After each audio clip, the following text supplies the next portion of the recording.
You're listening to the Mid-Career GPS Podcast, episode 125. The phrasing that I hear this a lot. I hear this phrasing, and even of people who are self-aware, they're like watching themselves, like they can hear themselves saying it as they're saying it, which is doesn't my work speak for itself? Like, shouldn't it speak for itself? And there's kind of this almost say not quite existential, but almost maybe just existential adjacent kind of yearning for others to recognize us. And that, I mean, that's a human experience. We want to be recognized. We want to be appreciated. We want to be valued. So when we feel like we're doing this great work, we're being told we're a high performer, and suddenly, and this actually happens more often than we think, someone else gets promoted and you didn't even know there was a promotional opportunity. Many heart-centered leaders struggle to advocate for themselves because they believe their work should speak for itself. And it should. But we know there's more to those conversations than being recognized. You need to be on someone's radar. You need to talk clearly and confidently about the value you're bringing to an organization. And once again, it's all about how well you tell your story. Admittedly, this was a hard lesson for me to learn earlier in my career. There were times when I thought I would be noticed, only to discover that someone else got the promotion or was recognized and got a bigger bonus. And I was the quote unquote good soldier who was expected to keep doing great work and not say anything. One of the ways you show up is about how you protect and promote your brand, which means how you advocate for yourself. What if self-advocacy was easier? Today's guest will help us break that all down for us and share a few tips to help us be better self-advocates for our career. Today, you will meet Liz St. Jean. Liz is a certified professional coach who helps sensitive professionals enhance their leadership skills and feel confident to set themselves on the path to director-level positions and thrive in the positions when they get there. In today's episode, you will learn what triggers high performers and how to be a better self-advocate. Plus, you'll learn how imposter messages are holding you back from getting the success you want. And keep listening because we'll share how you can get a free ticket to an upcoming leadership and self-development summit in early October. This is the Mid-Career GPS Podcast, and I'm your host, John Nerrell. I help mid-career professionals who feel stuck, undervalued, and underutilized show up to find a job they love or love the job they have using my proven 4-step formula. It's time to start building your mid-career GPS. Let's get started. Hello, my friends. Welcome back to the podcast. Now that we're in quarter 4, I want to offer that now is not the time to panic about finding that new job in 2022. You have 3 months. Don't fall into the trap that you can't find a new position between Thanksgiving and New Year's. You can. I did. You have plenty of time. To help you get unstuck and start making some active steps to finding that job you love or love the job you have, check the show notes or visit johnnerrell.com to get my free resources.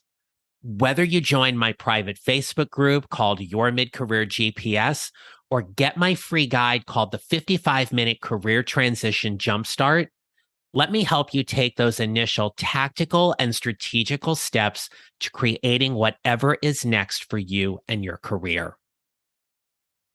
I met today's guest when I was going through coach certification training 6 years ago. Liz St. Jean and I have followed each other online and recently reconnected. Remember, there are always advantages to reaching out to people in your network and finding a way to support them in what they do. Make an offer to help them. When Liz reached out to me, we found an immediate way to help each other. First, I invited Liz on the podcast to talk to you about being a better self-advocate, especially when your career isn't going as well as you had planned. And starting on October 10th, I'll be joining Liz next week for her Self-Advocacy Made Easy Summit to talk about helping heart-centered leaders manage their brands and reputation. You can check the show notes for more details and listen to the end of this episode to see how you can get a free ticket to the summit. It is my pleasure to introduce you to Liz St. Jean.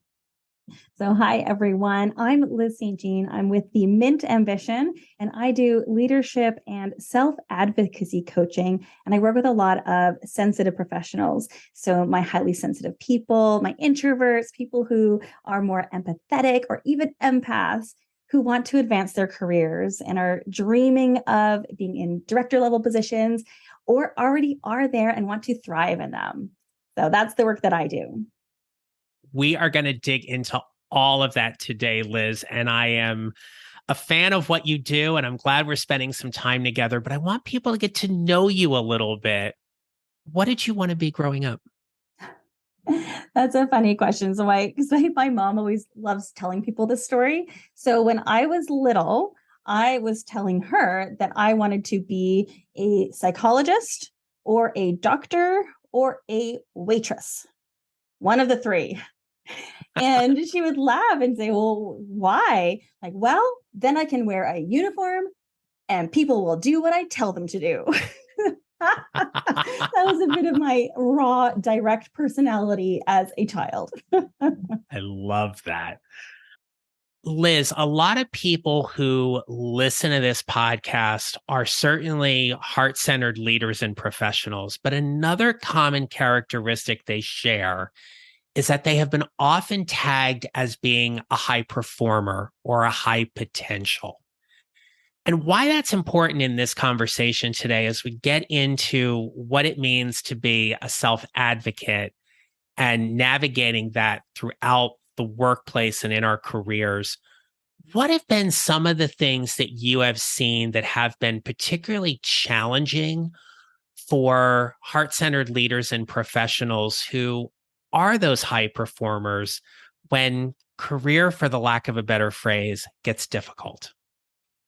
Yeah, that's a great question. And the one that I see coming up most frequently, I see this coming up a lot, is for that high performer and especially a more sensitive soul, is when they see peers and colleagues, or especially someone with less experience, getting promoted when they wanted to get that promotion. And that can be kind of gut wrenching for a lot of people, and it can feel frustrating. And a lot of times it comes back into that high performer, and there's sort of this implicit messaging we're giving ourselves, or we hear from others, like we think we need to be even better at our jobs, or a high performer. We just show how good we are at our jobs. And what ends up happening is that we end up almost like creating this place where we get stuck there because either the bosses or whoever's making promotional decisions see you as being excellent at that job in the first place and don't want to lose that, don't want to lose a really strong team leader, for example, by promoting them. And also, we're not always showing that we're ready for the next level by focusing on being the best at the current level that we're at. I appreciate how you phrase that, because when we talk about being stuck, that is certainly one of those things where, to your point, you fill a certain need in the org chart and you fill it with a lot of value, and your boss or your supervisor doesn't want to lose you in that spot because you're just really good at it. And that can obviously be really hard and difficult for a lot of high performers to have to deal with in that regard. The other thing I wanted to ask you, though, was when you work with people around these kinds of circumstances, which one tends to resonate or trigger more? Is it about the job that somebody is doing, or is it about their age or their experience? I think there's definite pieces around the kind of like the age and the experience that kind of piles on, where it feels more frustrating that maybe someone with 5 years less experience all of a sudden gets promoted. But Mhm. then the phrasing that I hear this a lot, I hear this phrasing, and even of people who are self-aware, they're like watching themselves, like they can hear themselves saying it as they're saying it, which is doesn't my work speak for itself? Like, shouldn't it speak for itself? And there's kind of this almost say not quite existential, but almost maybe just existential adjacent kind of yearning for others to recognize us. And that, I mean, that's a human experience. We want to be recognized. We want to be appreciated. We want to be valued. So when we feel like we're doing this great work, we're being told we're a high performer, and suddenly, and this actually happens more often than we think, someone else gets promoted and you didn't even know there was a promotional opportunity. And it's someone else who seemingly has less experience, maybe not that they're younger, but that usually kind of dovetails in with the less experience. And you sit there and you think, well, but I wasn't even asked. I wasn't even being considered. And it can feel very disheartening, and that, kind of hurts the soul a bit. So we have that feeling of like, well, shouldn't my work speak for itself? And that really is what kind of hits people. And then the layering on is then it's almost like salt in the wound when you see that it's someone with less experience, or maybe coming in from the outside, right? Someone from the outside gets promoted into a role that you thought that should have been yours, and you can see yourself in that role. Fair enough to say that is a fairly common, or not, if not common, experience amongst a lot of us that have experienced that point where someone from the outside comes in and gets the job, or I didn't even know that position was on the table and why wasn't I asked? What do you suggest or offer to people when an opportunity like that has been missed or that it hasn't been available to them? What are some of the things you suggest to helping them build their path to whatever that next position is for them? Yeah. So there's sort of three things. One is the giving yourself the grace and the compassion and the space to feel the feelings. So don't judge yourself for feeling the feelings. Like, it's perfectly natural to feel unhappy, to feel upset. So don't judge yourself. Let yourself feel the feelings. Give yourself that time. And then once you're in a place where you feel good about taking action and saying, okay, what can I do moving forward? There's two things, and I'd recommend both of them, but you could do either or. One is to talk to someone who is making those decisions, and to ask, why you weren't considered, or whether or not you could have been considered, or what could you do differently to be considered next time. Okay. And this will be easier, obviously, if it's someone you have a very close, warm, trusting relationship with. That might be easier, but I do recommend it regardless of the relationship, to find out, to get that information. And sometimes you might find out there's other pieces at play. I've certainly had people find out that they're actually being considered for an even bigger opportunity, an even bigger promotion or special project or special opportunity.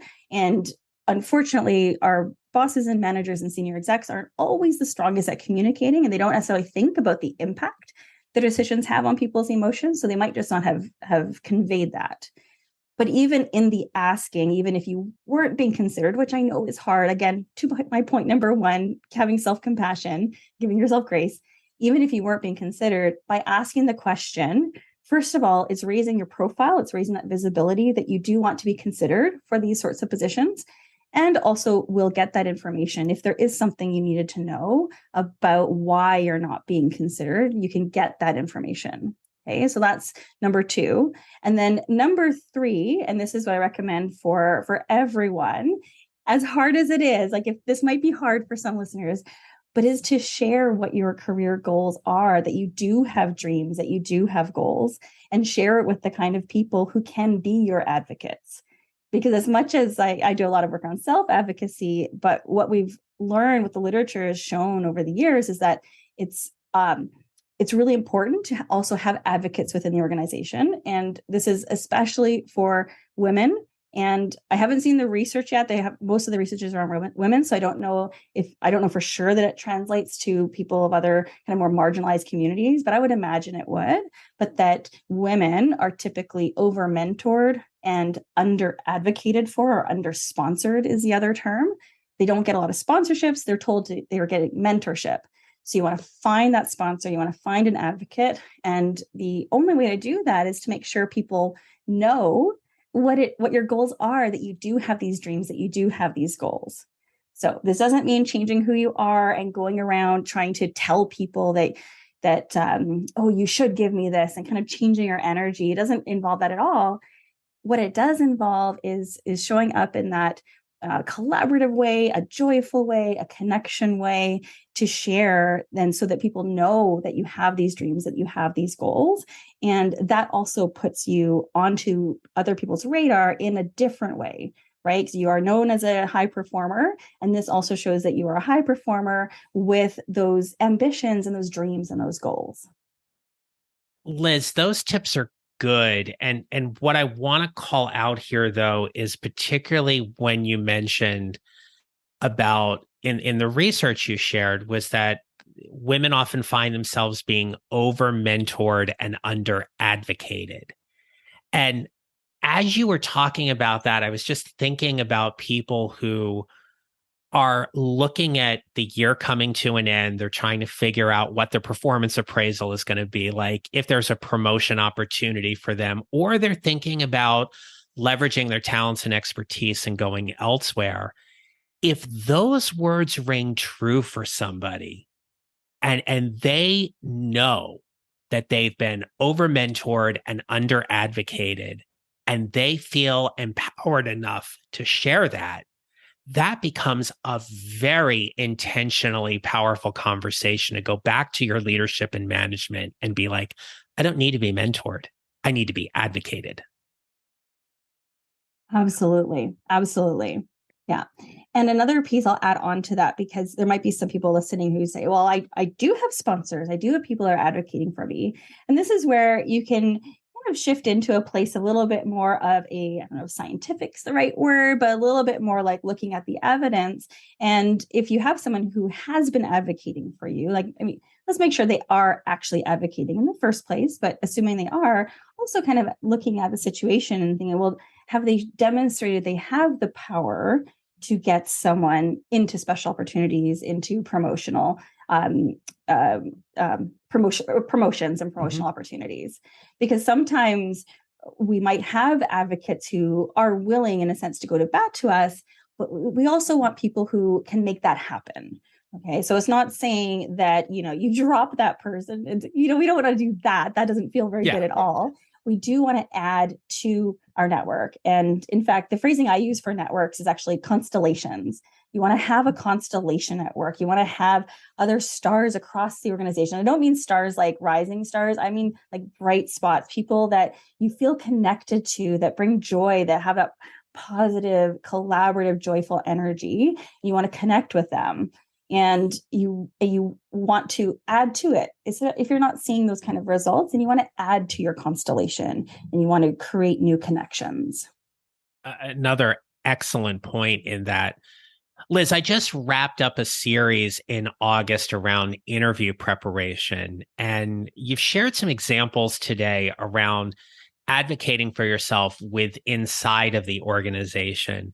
How can people be better self-advocates when they're out there, they're interviewing for advancements, they're interviewing for those transfers, and we know the process is such that people hardly get any kind of feedback other than we're going to give you the job offer or you're not moving on. How can people be better self-advocates for themselves in an interview process when it is outside of their current organization? Yeah, that's a great question. So there's a couple of things, like let's make it a little bit simple and kind of create two buckets. If we imagine, like, sure, there's bucket one of people who are going for those external opportunities, and they go for one, maybe it doesn't happen, and then a couple months later they're going for another one and maybe it doesn't happen. And then you have bucket two where someone's going for a lot, right? So they're really working at it and getting interviews. So bucket number one for that self-advocate or someone who wants to work on self-advocacy and wants to show up really great at interviews is getting comfortable in interviews. So, if you're only doing one every couple of months, like, interviewing is a skill. Like, we can just look at it kind of more as a black and white skill, as opposed to a judgment about who we are, we can look at it as a skill, and it's a perishable skill. So a perishable skill means that you have the skill at one point and it decreases over time. So giving an interview is a perishable skill. So if we're only doing it, like, imagine like blips, like a heart rate monitor, if it's only happening every now and then, it's hard to keep that skill up. So what you might want to do is figure out a way to, either get more, go for more interviews, actual interviews, or find a trusted colleague, maybe find like a networking group or a Facebook group of people who are career oriented, and see if you can get some practice sessions and just practicing your interviewing skills. So that's one piece. Now, the second piece, the first bucket people can also do this, but especially the second bucket people. So if you are doing these interviews regularly, so it feels like that skill level is there. You can always practice more and you can get feedback. That's a piece too, if you want to get feedback from someone. But the other thing I really recommend doing is, again, coming at it a little bit more neutrally, not attaching our kind of emotions and our judgment of self to it, and recognize that an interview process is there. You're working at meeting someone else's expectations and desires of what they're looking for in a candidate. And as I'm sure you've shared with all of your listeners, like as most of us all know, it's through storytelling, right? That's the most powerful way is a storytelling framework. And so what you can do in preparation is kind of take a step back and think about the different stories you have, and think about the different expectations, or even a better term, competencies that your interviewer is looking for. And honestly, what I recommend doing is just making a grid, like getting an Excel spreadsheet or Google Sheets, and making a grid of your stories along, like each row is a story, each column is a competency, and start Xing them off. And what you can figure out is start figuring out, okay, well, which stories are going to match which competencies. And then when you're preparing for the next interview, hopefully, if the hiring manager or HR folks have done their job, it should be pretty clear what competencies they're looking for, what kind of stories are going to demonstrate. Then you can go and pick your stories and then rehearse them and practice them. And if they don't have that, unfortunately, if you're going for a position, you're not totally sure. Number one, try to find out, as whatever method you can, try to find out. But if you really can't, no one's telling you, it's not on the job description, just put yourself in the shoes of that hiring manager or the HR person. Imagine what they're looking for. And then again, coming back and choosing a story that reflects a competency. And what you also might find out through going through that is that you might have some stories that are actually quite good at reflecting multiple competencies. And you might have some stories that are really good at reflecting a specific competency. And then it comes back to a bit of the skill. This is a bit of the art and science of interviews too, is trying to anticipate which story is going to resonate with the person hearing the story. So those would be my tips for doing your interviews and working on getting that promotion.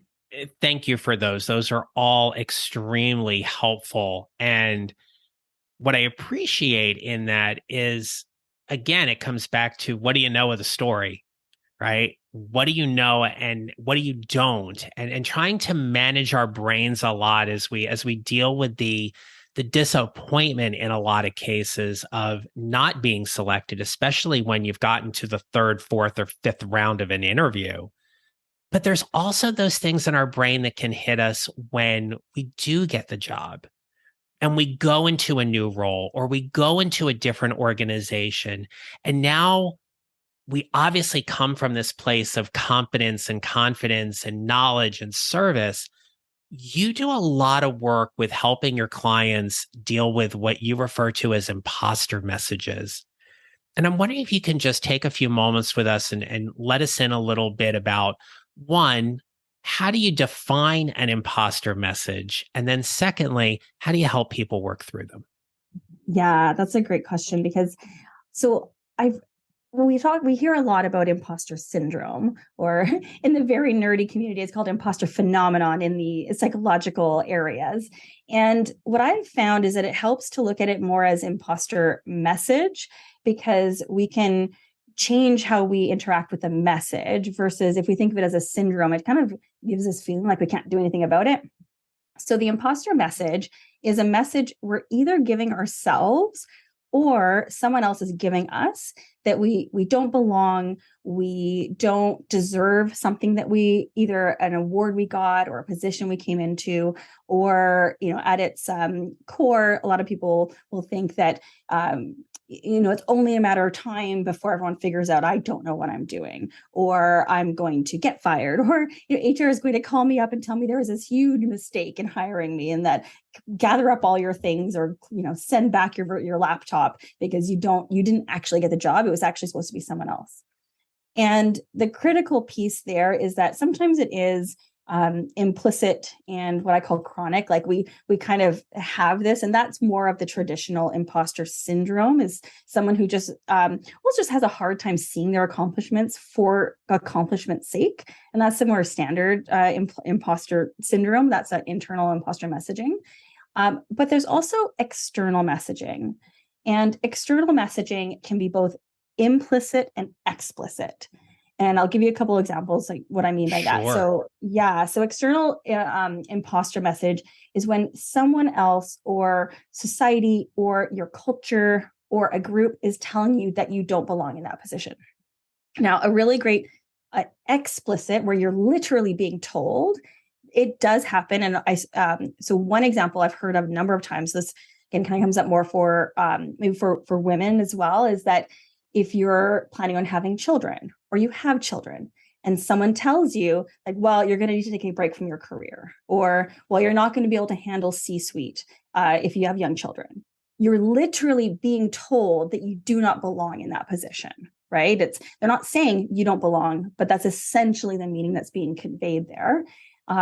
Versus implicit messaging is a lot around, especially representation. So there are implicit messages that we don't belong. So this is very typical. If you look up at your org chart and you look at the top 1, 2, or even 3 levels, and there's no one there who looks like you, sounds like you, thinks like you, or has your kind of life experience, right? So whatever that is, whether it is sex, sexual orientation, color, background, whatever it is, you're looking up and you're like, well, I don't really belong there. And to me, I like that's an explicit message. Like, even though we're having it in our head, it's an external message that's implicit. So even though we're thinking it, no one's got posters, because no one has posters on the wall saying, hey, if you don't look like this, you don't belong here. No one's saying it, but it's implicit messaging.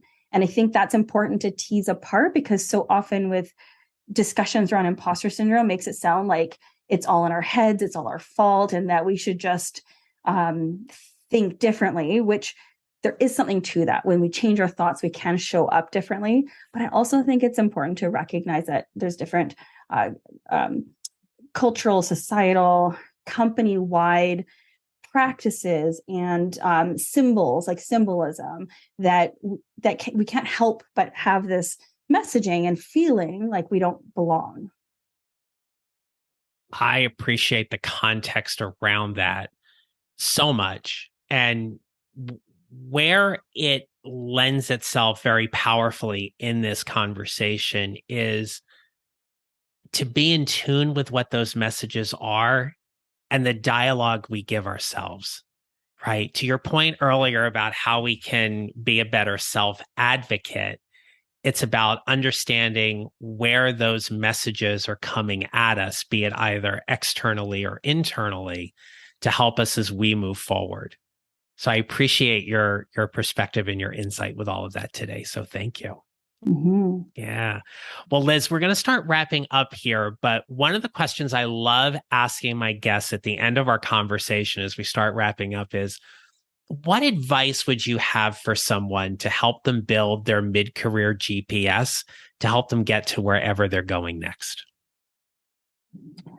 Oh, so much advice, but I will share. I'll share the two things that I did that have stuck with me ever since I did them. And you may be talking to your people about this already. I'm hopefully reinforcing messages you're already sharing, which is, one is know your values. Okay? Understanding your values, what's important to you. Just before recording, you and I were talking about that, right? So one of my top values is connection. I know that my other values are growth and change. And it helps ground you. It helps you know who you are and who you want to be, who you want to be showing up as. And that's there's never a right or wrong to our values. So there's that. And then the other piece is really embrace who you are and embrace your natural talents. Embrace what comes easy. Too often we kind of take for granted if something comes easy, we just think that it's easy when it is likely reflecting a talent of yours, a natural strength, a natural talent. And so I would say lean into that, lean into who you are, be more of who you are, and get in tune with that through your values work.